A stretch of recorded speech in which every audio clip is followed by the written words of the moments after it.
Good morning, joyful joints. We are here on another beautiful Tuesday morning in October, coming to you live from this is Prana Bar in Carmel, Indiana. Our practice here is to help us to find more comfort and functionality in our bodies, which leads us to more joy in life. Now, is it a direct straight line? Maybe not. It might be a little wavy, a little curvy. However, the general trend as we get to know our body, as we honor our body, as we help it to become more functional and comfortable through the practices of neuroplasticity. It's the application of neuroplastic principles that we're after here. That's what Joyful Joints is. I just want to invite you in, welcome you to taking this step on your journey in life. And if you are interested, this class is supposed to be about just really practicing and doing the practice. We appreciate it if we can understand, but sometimes this host tends to talk a little too much. So we're going to try to pare it down, just do the practice. If you'd like to know more, if you'd like to learn more, if you'd like to experience more with us, check us out at the link. It's pranabar.org. So welcome to everyone who's here live. We have enabled our ability to give us some live feedback if you are a subscriber to our channel. So we encourage you all to become subscribers so that you can give us little chat messages, say hello, give us some thumbs up on the way through class. And I think that's enough for today. We're going to go ahead and get started. This is our third live class. On our first day, we spent our time from the neck up. The second day, we spent our time from the ankles down. Today, we're going to go back to review and put those together. We're going to practice both the head and the feet, and we're going to find out how those do work together for our own benefit. All right, do you have your objective observation lenses on? That means as we go through the class, we're not drawing conclusions, we're not making judgments, we are just observing what's happening and how much can we observe, okay? So we have a check and a recheck. Let's do our sitting and standing. So this is how we tell. How did that last exercise affect me and my nervous system and therefore affects my body? Number one, let's practice sitting. So you wanna have something stable behind you. I'm pretty good at sitting, so I don't need a chair that's all that stable. You might need something a little more solid. Decide, be objective in that. Don't judge yourself for what you need. Here we go. How far down can we go? Can I barely touch my tushy to the seat, and then can I get back up? So the objective observations, how close to the seat can I get before I might topple down? What does it feel like in different areas of my body? The knees especially. We know that we're bending our knees. But we're not going to give any judgment if the knees have discomfort. That's just what's happening. We will learn more about why and how to change it. But for now, just observe. Okay, so you've done 2 or 3 of those, and we have an idea of what it feels like today in this moment to sit and to stand. The second thing we're going to play today is our shoulders. We're going to see how flexible or how loose our shoulders feel by raising one arm all the way up. Now, for some of you, that's enough. Maybe your arm only got somewhere. Maybe you're dealing with some issues. Doesn't matter. How far does it go and what does it feel like? For those of you for whom this is fairly easy, try bending your elbow and letting your hand reach down the back of your body. And then simply notice, how is that feeling? Take that same arm, one more option. Bring it down by your side, bend the elbow, and see how far up your back that hand might go. What does it feel like in different areas of your arm? Is your neck getting involved? Give those a number. Give yourself an opportunity to really know how you're feeling, because we got to draw back on this later. So if your short-term memory is not so good, write it down. There you go. So the other arm, you might check. How is it straight up? Bend the elbow. How does that feel? Okay, really get a sense of it. And then arm down by your side, bend the elbow. going up the back. You might notice that there's difference between the right and the left sides. So you're determining which one has the most challenge, the most discomfort, or less ease. That's what we're going to come back and recheck later. All right, everybody have a seat. Do you remember from our first day? If you don't, please go back. These videos are up for as long as YouTube allows us to make them up, or until the next great thing comes along. But we have a focal pointer. I like to use this as just a plastic stick with a hand and the number 1. It's holding up its index finger. Yeah, we're number 1. And we're going to go ahead and do our first exercise called convergence drills, okay? Convergence, bringing the eyes together. Focus on your focal point. Draw that in toward your nose. Our fun name for these is pencil push-ups, because you could use a pencil to do this.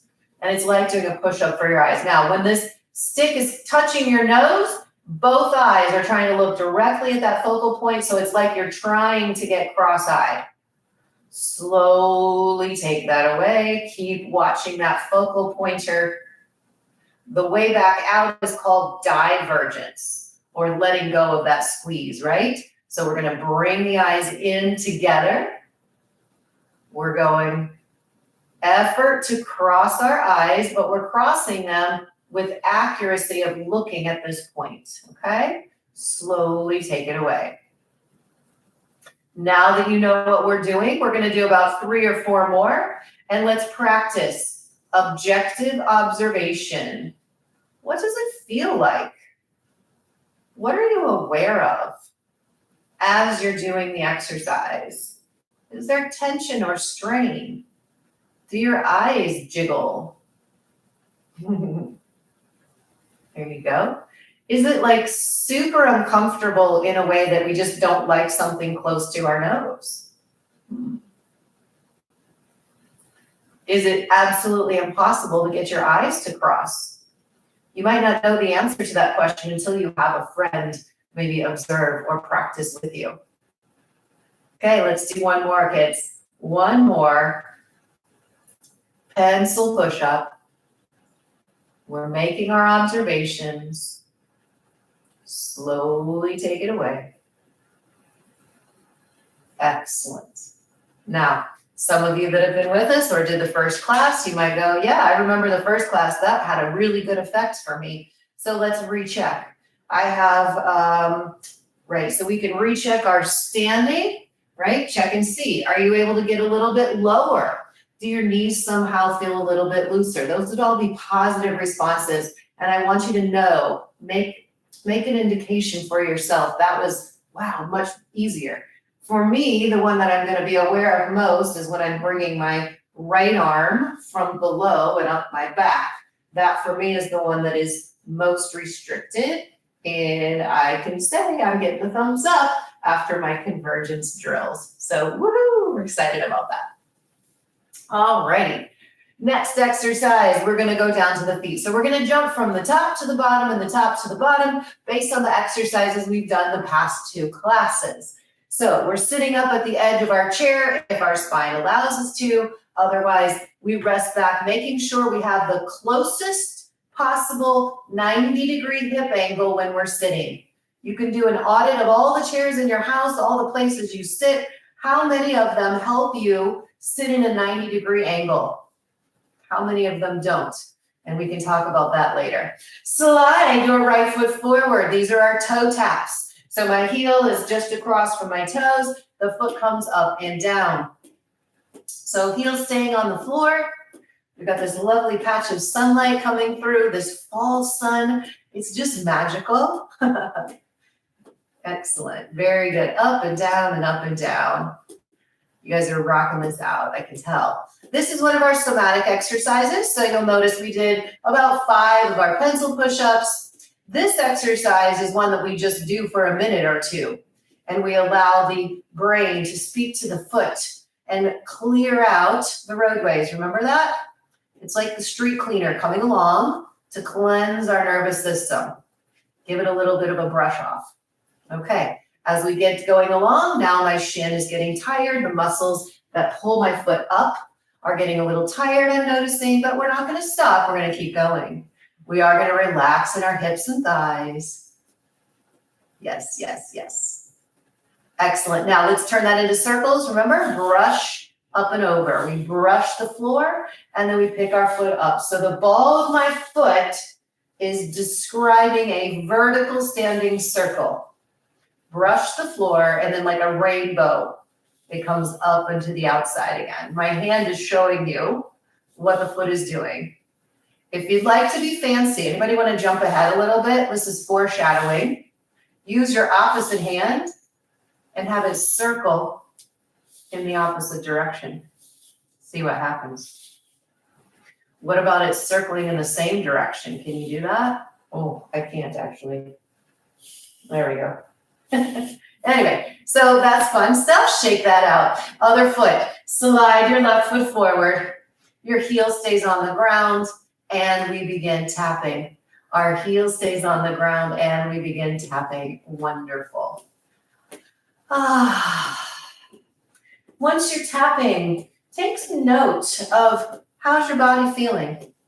Especially if you had a thumbs up after we did our convergence drill earlier, we can take a moment and say, wait a minute, I'm starting to feel much more relaxed. I'm starting to feel a little bit more anxious about all the things that I need to still do. I wonder if that has anything to do with putting good input into my nervous system. I know the answer for me because I've done these experiments over and over and over again, and I am aware that doing these exercises have an effect beyond my physical body feeling well. You take your time, practice, and see if you have the same thing happen. Here we go. Let's start our circle with that left foot brushing around. So my left hand is showing you the direction that the foot is going. Yes. Around and around and around. Beautiful. Now sometimes our heel is going to want to travel along the floor, maybe out to the side. We want to try to keep it in place as we're doing our foot circles. Wonderful. Isn't it lovely when the brain and the feet are connected? Now, how many of you are having to stare at your foot to see if it's working?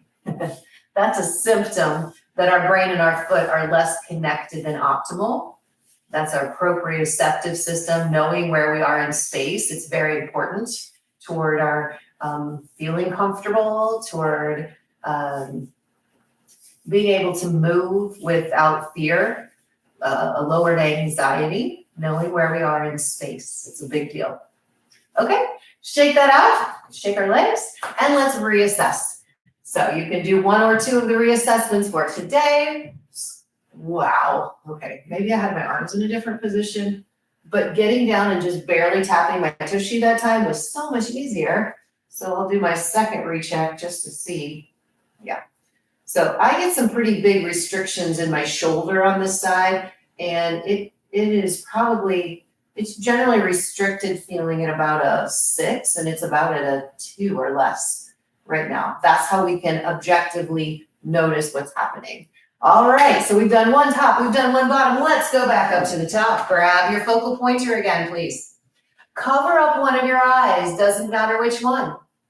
Hold your focal pointer out in front of you. Now, this doesn't need to be a stiff arm. In fact, it's better if you can relax your elbow, relax your shoulder, relax your neck. And when you go to place your hand on your eyes, sometimes we like to make our head travel forward to greet the hand.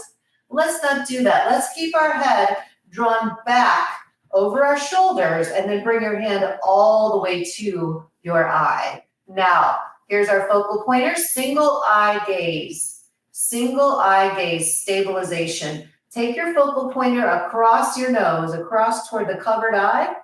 Hold it there, and your eye that's open is tracking. You're looking directly at that focal pointer. We're not practicing anything in our peripheral vision. We're practicing direct view. Good. Now that we've held it there for a while, come back to center. Here we go. Take that focal pointer out away from your covered eye. Away from your covered eye. This is the direction where it's easy to slip the focal pointer into our peripheral vision. Please bring it back, excuse me, So we're looking directly at that focal pointer. Objectively observe, how is that working for you? How clear does it look? What's the feeling inside of the eye? How much strain or effort? Let's come back to center. Here we go, upward. Stretching that focal pointer upward. Hold it there. Hold it there. Excellent. Hold it there. And then bring it back down to the center. And let's take that focal pointer downward, downward toward your cheekbone. Again, the eye is following. Now, when I go downward today, I'm noticing it's less clear. My vision is less clear. The acuity of my vision is less clear today. And I'm also noticing in this direction, more of a pull and a strain. That's different for me. So interesting. And then we'll bring it back up to the center. All right. Release and blink your eyes. Super duper. Woo-wee. Now, sometimes when we uncover that eye, it takes a minute and the world looks a little different.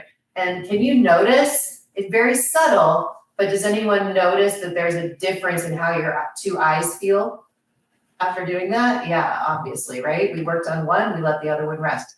Let's switch to the other eye, please. Now you could reassess between eyes so that you will have a better idea which eye has a better or a bigger pronounced effect, positive effect on your nervous system, okay? We can get that detailed, but we're just gonna go ahead and switch eyes for time's sake. There's my focal pointer. Let's go ahead and move that across our nose, across toward our covered eye. Hold it there. Is your elbow relaxed, the shoulder relaxed, the head back over the body? My head was sliding forward a little bit. And then we'll bring that back to center. Here we go. Move that focal pointer away from your covered eye out to the side. Be mindful not to slip into your peripheral vision. Stay directly looking at that focal pointer. Hold it. Excellent, you guys. Bring it back to the center. Here we go, upwards. Raise that focal pointer up, following it. Does your eye follow smoothly or does it jump? That's another observation you may have. Hold that tip-top point there. Excellent. Hold it. And then we'll bring it back down to the center and move it downward. Downward goes that focal pointer. Hold it there. Nice breaths. Again, the downward position today, this is very unusual, so I'm observing that. It's much less clear and it's a lot more strain for me. Come back up to the center. And release and give it some blinks. Wow. My left eye feels awake and alive now. That's the one I just was working with. It feels fantastic. Okay, so now it's time to reassess. And you know what we're going to do is we're going to involve our pencil push-up as one of our reassess methods. Okay, so especially if doing the pencil push-up is challenging for you in any way, slowly take it back out. That feels so smooth and so strong. I am excited. All right, check your others. Check your other components. Feeling good. Feeling really good. So I'm giving myself double thumbs up. And I'm remembering, wow, I'd like to feel this good to start my day. Or if I start to not feel so good, if I only did that, well, we've been going in class now for about 19 minutes. If I did just that much time and alone, I could do it faster, right, without describing it. So 10 minutes or less, we could probably do all those exercises. And my nervous system is already feeling that much better. What does that mean? Everything I do for the next period of time will take less effort and less energy. giving me extra at the end of the day. Anybody up for that? Okay, very good. Let's move back down to our feet. This is our heel lift. So I'm going to turn sideways. It's a little easier for you to see. This time we definitely all want to come up to the front edge of our chair. We slide one foot backwards. We maintain connection with the floor at the ball of the foot, and our heel goes up and down. Our heel goes up and down. Now I've got my hands resting on my knees so you can see the motion. Keeping the ball of my foot on the ground, not my toe pads. My toe pads, if I went all the way up on my toe pads, it's a different exercise. I want us to try to keep connected to the padding that is the ball of the foot. Now, again, I think we talked about that in class. A lot of us have restrictions in our big toe joint, which leads to a whole lot of issues. Again, that's for a different discussion time. Do your best at keeping the ball of your foot down and letting that heel rise and fall. So you see then my hand is going up and down because by lifting my heel, obviously my thigh has to come up and down. What I'm not doing is wiggling around how I'm sitting in the chair. Just let your seat be still, be quiet. Now let's go ahead and turn that into circles. Do you remember how? The heel is up, the ankles kind of go from side to side, in and out. And in that in and out motion, we can turn that into a circle. We brush the floor with our heel and then we make a rainbow. So it's a vertically standing circle with our heel. Now, this is not something that most people do. If you're staring down there trying to figure it out, or maybe your body is tensing up, trying to make it happen, just relax. Just a reminder, 90% of our work here is thinking about the movement. The last 10% of success is the actual movement. Let's reverse the circle. Now, in this motion, my hand here, you see it's still going up and down. What I don't want it to do is travel from side to side. That means my thigh is trying to move my ankle, and that's not actually very efficient. I want all the muscles around my ankle to move my ankle in this circle. Yes. So keep the knee from wagging side to side. Don't let it. Excellent. And that just blew some of our minds again, didn't it? Yep. It's amazing. The body is so amazing. So much more amazing than we give credit for, I think. And more amazing than we can ever really, truly understand. So I really like to make sure we give credit to the creator of this body, whatever you believe that to be. Give credit there, and thank you for allowing us to explore in this body. Okay, so this is about taking care of ourselves. Here we go. It's the second foot. Did you catch that? I turned around. We're on the second foot. Draw that left foot back. Leave the ball of your foot on the ground, and the heel is going up and down. You guys are amazing. Yes. Good. Wow, I just feel really super duper relaxed all of a sudden. Again, we say, do I feel super relaxed because I've given my nervous system an opportunity to release some of the restrictions, detours, compensating patterns? Maybe. It happens every single time for me. There we go. And it gives us an idea what life could be like without stress. That does not mean without things to do. We can do a whole lot of stuff without the stress and anxiety, and it becomes a lot more joyful.